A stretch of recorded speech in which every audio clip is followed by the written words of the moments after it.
숨이 가쁘고 왼팔이 저리다면 의사가 절대 놓치지 말라는 신호입니다. 숨이 가쁘고 왼팔이 저린데 그냥 피곤해서 그런가? 혹시 이런 증상을 느껴본 적 있으신가요? 그리고 그냥 지나치신 적은요? 많은 분들이 이 증상을 가볍게 넘기지만 사실 이건 우리 몸이 보내는 절박한 구조 신호일 수 있습니다. 특히 60세 이상이라면 이 신호는 생명을 위협하는 심장질환의 전조일 가능성이 아주 큽니다. 심장은 우리 몸에서 가장 조용히 그러나 가장 무섭게 고장나는 기관입니다. 그리고 그 고장은 어느 날 갑자기 찾아오는 게 아닙니다. 작은 이상이 아주 미세한 신호로 먼저 다가옵니다. 하지만 문제는 그 신호가 너무도 일상적인 증상으로 가장된다는 점입니다. 예를 들어볼까요? 아침에 일어났더니 왼쪽 어깨가 욱신거리고 팔까지 찌릿한 통증이 번져옵니다. 계단을 오르다가 숨이 차서 잠깐 쉬었다가 올라가셨던 적은요?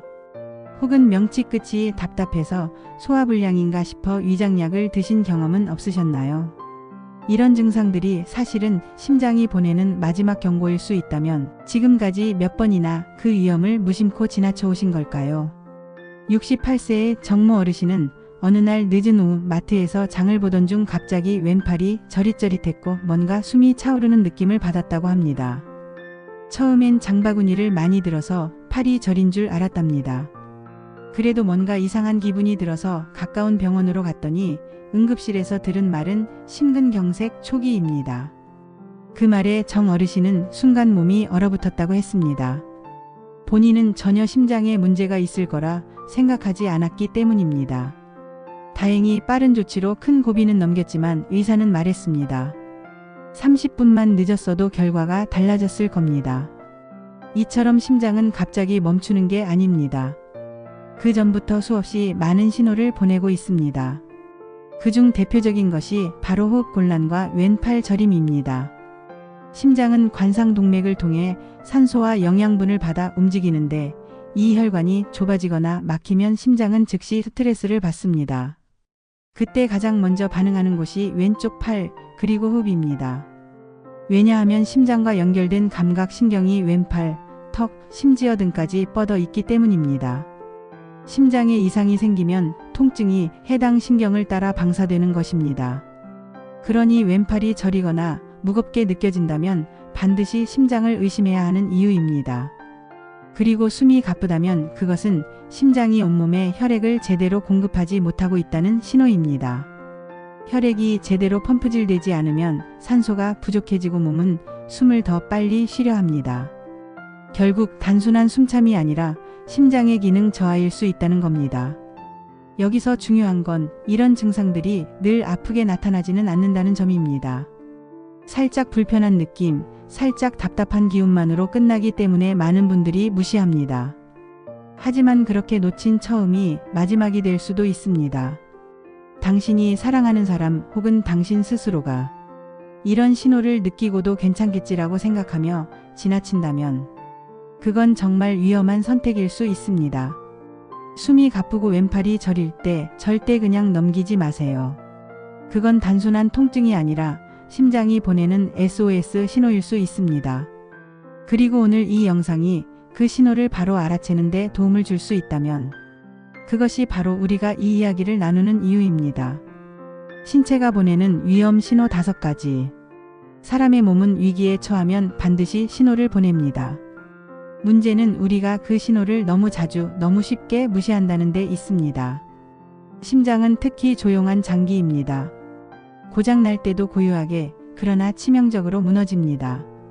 지금부터 말씀드릴 5가지 증상은 단순한 불편함이 아니라 목숨이 오가는 심장질환의 신호일 수 있는 매우 중요한 경고음입니다. 첫 번째는 왼팔, 어깨, 턱 등으로 퍼지는 통증입니다. 심장은 가슴 한가운데에 있지만 통증은 종종 전혀 다른 부위에서 나타납니다. 특히 왼팔로 내려가는 신경과 심장신경이 연결되어 있기 때문에 심장에 문제가 생기면 팔에 묵직한 통증이나 저림 증상이 나타날 수 있습니다. 이 통증은 마치 어깨가 결린 듯하거나 팔이 무거워지는 느낌으로 시작되며 어떤 경우에는 등 한가운데나 목덜미, 턱으로 통증이 방사되기도 합니다. 많은 분들이 자세가 안 좋아서 그런가 보다, 팔을 무리해서 들었나? 라고 생각하고 넘어가지만 사실 이 증상은 심장마비의 가장 전형적인 전조 증상 중 하나입니다. 특히 운동 중이나 갑작스런 활동 후에 나타난다면 더욱 주의해야 합니다. 여성의 경우에는 이 증상이 더 미묘하게 나타나는 경우가 많아 자주 간과되곤 합니다. 두 번째는 호흡곤란, 즉 이유 없는 숨참입니다. 평소처럼 걷거나 계단을 오를 때 숨이 가빠지거나 누워있을 때 숨쉬기 힘들고 자꾸 상체를 일으켜야 한다면 심장이 혈액을 제대로 펌프질하지 못하고 있을 수 있습니다. 심장은 폐로부터 산소를 받은 혈액을 온몸에 공급하는 펌프 역할을 합니다. 그 기능이 떨어지면 우리 몸은 즉각적으로 산소 부족을 호소하게 되고 그 첫 신호가 바로 호흡곤란으로 나타나는 겁니다. 특히 기존에 폐질환이 없던 분인데도 갑작스러운 숨참이 나타난다면 심장 기능 저하를 강력히 의심해야 합니다. 숨이 가쁘면서 식은땀, 불안감, 가슴의 묵직함이 함께 나타난다면 절대 그냥 넘겨서는 안 됩니다. 이 조합은 곧 급성 심근경색이 발생할 수 있다는 몸의 외침이기 때문입니다. 세 번째는 극심한 피로감입니다. 이건 단순한 나이 들어서 피곤한 것과는 전혀 다른 차원의 피로입니다. 아무것도 하지 않았는데 너무 지치고 쉬어도 회복되지 않으며 일상적인 활동조차 벅차게 느껴진다면 그건 심장이 몸에 충분한 에너지를 공급하지 못하고 있다는 신호일 수 있습니다. 우리 몸의 에너지는 산소와 영양이 온전히 공급될 때 유지됩니다. 심장이 제 역할을 하지 못하면 이 공급 시스템이 무너지고 가장 먼저 나타나는 증상이 바로 의욕 없는 피로감입니다. 여기서 중요한 건 특히 여성 시니어에서 이 증상이 심장질환의 첫 번째 경고로 자주 나타난다는 점입니다. 남성에 비해 가슴 통증보다 무기력함이나 소화불량처럼 나타나기 때문입니다. 그래서 더 조용히, 더 늦게 진단되고 그만큼 위험이 커지게 됩니다. 네 번째는 식은땀과 불안감입니다. 누군가 심장마비를 겪을 때 식은땀이 갑자기 났다는 표현을 자주 하죠. 이는 실제로 심장이 극한 상황에 처했을 때 자율신경계가 급격히 반응하면서 땀을 분비하고 몸 전체에 불안감을 일으키는 자연스러운 반응입니다. 문제는 이런 증상이 너무 모호해서 감기 기운인가? 긴장했나? 정도로 넘겨버린다는 겁니다. 특히 추운 날씨가 아님에도 식은땀이 줄줄 흐르거나 이유 없이 두근거림과 공포감이 몰려오는 경우 심장은 이미 위기 상황에 진입했을 가능성이 큽니다. 이때는 무조건 자리에 앉아 몸을 안정시키고 즉시 연락을 취하는 것이 중요합니다. 다섯 번째는 소화불량 또는 속쓰림과 같은 소화기 증상입니다. 심장 문제인데 왜 위장이 아파? 싶겠지만 의외로 심장질환 환자 중 명치 통증, 메스꺼움, 트림 등의 증상을 호소하는 경우가 많습니다. 그 이유는 심장 아래쪽 벽과 위장이 인접해 있기 때문입니다. 심장에 이상이 생기면 그 통증이 위장 쪽으로 전달돼 속쓰림이나 소화불량처럼 느껴질 수 있는 겁니다. 그래서 실제로 심근경색으로 병원에 실려온 분들 중 상당수가 처음에는 위장약을 복용하고 며칠을 버텼던 사례가 존재합니다. 특히 여성은 이런 비전형적인 증상으로 심장 문제가 시작되는 경우가 더 많아 속이 불편하다는 말을 들었을 때 의심 범위를 넓혀야 합니다. 이렇게 5가지 신호는 겉보기에 흔하고 사소할 수 있지만 그 안에는 심장이 보낸 절박한 구조 요청이 담겨 있습니다. 가장 위험한 건 우리가 이 신호들을 나이 탓, 스트레스, 소화 문제라고 착각하고 방치하는 것입니다. 심장은 말하지 않지만 몸은 항상 말하고 있습니다. 증상 발생 시 절대 해서는 안 되는 행동과 반드시 해야 할 골든타임 대처법. 갑작스러운 가슴 통증, 숨가쁨, 왼팔 저림 같은 증상이 나타났을 때 사람들은 종종 좀 쉬면 괜찮아지겠지 하고 넘기기 쉽습니다. 그러나 심장 이상은 몇 분 사이에 생명을 앗아갈 수 있습니다. 중요한 건 그 증상이 있을 때 무엇을 절대 하면 안 되는지 또 무엇을 바로 해야 하는지를 아는 것입니다. 이제부터 그 핵심 행동 지침을 단계별로 짚어드리겠습니다. 절대 해서는 안 되는 행동 첫 번째, 참거나 기다리는 것입니다. 가장 흔한 실수이자 가장 위험한 반응입니다. 많은 분들이 조금 있으면 나아지겠지, 시간 지나면 괜찮아질 거야 라고 생각하지만 심장 발작은 통증이 사라지는 듯 하다가 재차 더 강하게 찾아오는 특성이 있습니다. 특히 첫 통증 이후 한두 시간 안에 급성 심정지가 오는 경우가 많습니다. 이때 병원에 가지 않으면 되돌릴 수 없는 결과로 이어질 수 있죠. 심장의 경고는 기다리면 사라지는 것이 아니라 조치를 하지 않으면 악화되는 구조입니다. 두 번째로 절대 해서는 안 되는 행동은 몸을 움직이는 것입니다. 증상이 느껴졌을 때 무리하게 계단을 오르거나 병원까지 스스로 가겠다고 운전하거나 걷는 행위는 심장에 더 큰 부담을 주고 혈류를 더 악화시킬 수 있습니다. 특히 가슴 통증과 함께 호흡 곤란이 있을 경우 몸을 움직이는 순간 심정지 위험이 더 높아지며 이때 쓰러지게 되면 혼자일 경우 구조 타이밍도 놓칠 수 있습니다. 세 번째는 진통제, 커피, 민간요법으로 증상을 억누르는 것입니다. 진통제는 통증을 잠시 덮을 수는 있지만 원인을 해결하지는 못합니다. 특히 심장 관련 통증은 강도가 애매하게 느껴지는 경우가 많아 이 정도면 괜찮겠지라고 넘기기 쉬운데 진통제를 먹으면 통증의 존재 자체를 더 무디게 만들어 오히려 진단이 늦어지는 결과를 초래합니다. 또한 커피나 에너지 음료는 일시적인 각성 효과로 심장 박동수를 높일 수 있어 더 위험합니다. 그렇다면 증상이 나타났을 때는 어떻게 해야 할까요? 가장 먼저 즉시 119에 신고해야 합니다. 심장 문제는 시간이 생명입니다. 골든타임이라 불리는 첫 1시간 안에 전문적인 조치가 이루어지지 않으면 심각한 후유증은 물론 생명 자체를 잃을 수 있습니다. 혼자 판단하지 말고 이 증상은 심장 이상일 수 있다는 가정하에 바로 구급 요청을 하는 것이 최선의 대응입니다. 두 번째, 절대 혼자 있으려 하지 마세요. 누군가 옆에 있다면 즉시 알리고 주변에 사람이 없다면 휴대폰을 손에 꼭 쥐고 통화 가능한 상태를 유지하세요. 쓰러질 경우를 대비해 문은 열어두고 증상 설명을 명확히 남기면 119나 주변인들이 상황을 빨리 이해하고 대응할 수 있습니다. 세 번째, 편안한 자세로 안정을 유지하세요. 갑작스럽게 심장이 부담을 느끼는 상황에서는 호흡을 깊게 하고 상체를 약간 세운 자세로 안정하는 것이 중요합니다. 누워있으면 숨쉬기 어려운 경우가 많기 때문에 의자나 소파에 기대는 것이 도움이 됩니다. 그리고 가슴을 조이는 옷은 풀고 몸의 긴장을 최소화하는 것이 필요합니다. 네 번째, 증상을 정확히 기록하고 알리세요. 왼팔이 저리고 10분 전부터 숨이 가빴다, 가슴이 누르는 듯 아프고 식은땀이 난다 등 구체적인 증상을 남기면 의료진의 판단 속도가 훨씬 빨라집니다. 시니어 분들은 종종 그냥 몸이 안 좋아요라고 말하는데 이런 표현은 구체성이 부족해 판단을 지연시킵니다. 다섯 번째, 응급키트 또는 본인 건강정보를 미리 준비해두는 습관이 필요합니다.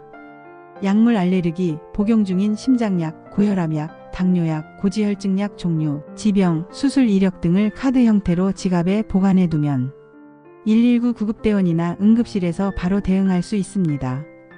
더불어 자동심장 충격기, AED의 위치를 아는 것도 중요합니다. 요즘은 공공기관이나 아파트 단지에도 설치돼 있으니 가족들과 함께 위치를 미리 알아두면 골든타임 내에 심장 리듬 회복 가능성이 높아집니다. 이 모든 조치는 심장 이상이 의심되는 순간부터 당신이 생명을 지키기 위해 취해야 할 실제 행동들입니다. 불안하다고 인터넷을 검색하거나 전화로 주변에 묻는 데 시간을 쓰기보다는 심장 문제일 수 있다고 생각하고 바로 움직이는 것이 정답입니다. 무엇보다 중요한 건 이 정보를 사전에 알고 준비하는 것입니다. 지금 이 영상을 보고 있는 이 순간이 가족을 위한, 자신을 위한 생명지킴이로서의 준비가 되는 것입니다. 예방을 위한 일상 루틴과 체크리스트. 심장 건강은 어느 날 갑자기 나빠지는 것이 아닙니다. 작은 습관이 쌓이고 쌓여 심장에 부담을 주며 결국 심근경색이나 심부전으로 이어집니다. 하지만 반대로 생각하면 작은 습관 하나만 바꿔도 심장을 튼튼하게 지킬 수 있습니다. 이제부터는 누구나 실천 가능한 심장질환 예방 루틴과 체크리스트를 소개해 드리겠습니다. 첫째, 매일 혈압과 맥박을 체크하는 습관입니다. 고혈압은 별다른 증상이 없어 조용한 살인자라고 불립니다. 그러나 심장마비 환자의 약 70%는 고혈압을 동반합니다. 따라서 가정용 혈압계를 활용해 아침 저녁으로 혈압과 맥박을 측정하는 것이 중요합니다. 정상 수치를 아는 것뿐 아니라 갑작스런 변화가 있을 때 바로 인지할 수 있기 때문입니다. 기록을 메모지나 스마트폰 앱에 남겨두면 병원 방문 시 큰 도움이 됩니다. 둘째, 저염저당 식단 유지하기입니다. 나트륨은 혈관을 수축시키고 혈압을 올립니다. 국물 요리, 젓갈, 김치처럼 우리 식단에 자연스럽게 들어있는 고염식품은 모르고 먹다 보면 하루 권장량의 2배 이상을 섭취하게 됩니다. 또한 과도한 당 섭취도 혈관을 약하게 만들어 심장질환 위험을 높입니다. 가공식품, 탄산음료, 간식 등을 줄이고 채소와 단백질을 충분히 섭취하세요.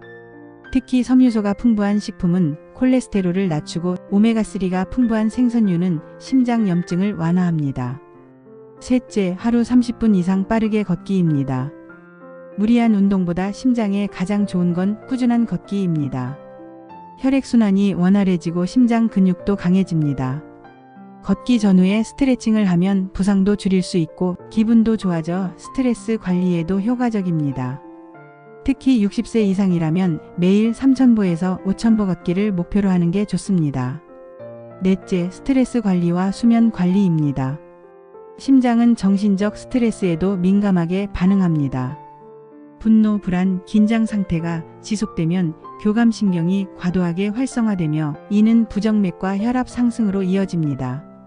하루 10분 명상, 음악 감상, 취미생활을 꾸준히 하며 스트레스를 분산하세요. 수면 또한 심장 건강에 매우 중요합니다. 밤 11시 이전에 자고 아침에 일정한 시간에 일어나는 습관을 들이세요. 수면 무호흡증도 심장에 부담을 주므로 코골이가 심하면 검사를 받는 것이 좋습니다. 다섯째, 정기검진과 가족력 확인입니다. 심장질환은 유전적 요인이 크기 때문에 가족 중 심장마비, 협심증, 고혈압 병력이 있다면 40세 이후부터 매년 심전도 혈액검사, 심장 초음파 검사를 권장합니다. 특히 혈중 LDL 콜레스테롤, 중성지방, HS, CRP 같은 염증 지표를 함께 확인하면 위험도를 더 정확히 예측할 수 있습니다. 병원 방문 시 평소 복용약, 건강기록을 메모해 가져가는 것도 꼭 필요합니다. 여섯째, 영양소 보충은 반드시 의사와 상의 후 진행하세요. 오메가3, 코엔자임 Q10, 마그네슘, 칼륨 등은 심장 보호에 도움을 줄 수 있지만 약물과 상호작용이 있거나 신장 기능에 부담을 줄 수도 있습니다. 특히 고혈압약을 복용 중인 분이 칼륨을 과다 섭취하면 부정맥 위험이 높아질 수 있으므로 주의가 필요합니다. 영양제는 만병통치약이 아닌 보조수단이라는 점을 꼭 기억하세요. 마지막 일곱째, 심장 응급 상황 시 시나리오를 가족과 공유하세요. 갑작스런 가슴 통증이나 숨가쁨이 왔을 때 가족 누구도 당황하지 않고 바로 행동할 수 있도록 시나리오를 정해두세요. 예를 들어 엄마가 숨을 가빠하거나 왼팔이 저리다고 하면 바로 119에 신고해. 혹은 병원 약 리스트, 알레르기 정보, CPR 방법 등을 가족들과 주기적으로 공유하세요. 이는 실제로 많은 응급 사건에서 골든타임을 지켜주는 생명의 매뉴얼이 됩니다. 이 모든 실천은 복잡하거나 어렵지 않습니다. 단지 오늘 하루 내가 심장을 위해 뭘 했는가를 스스로 묻는 습관이 중요합니다. 가장 강력한 예방은 일상 속의 작은 실천에서 시작됩니다. 오늘부터 체크리스트를 만들어두고 하나씩 실천해 보세요. 이 작은 노력이 미래의 나를 지킬 가장 확실한 방법입니다. 오늘 준비한 영상은 여기까지입니다. 영상이 도움이 되셨다면 구독과 좋아요 부탁드리겠습니다. 다음 영상에서는 더욱 유익한 영상으로 찾아뵙겠습니다. 감사합니다.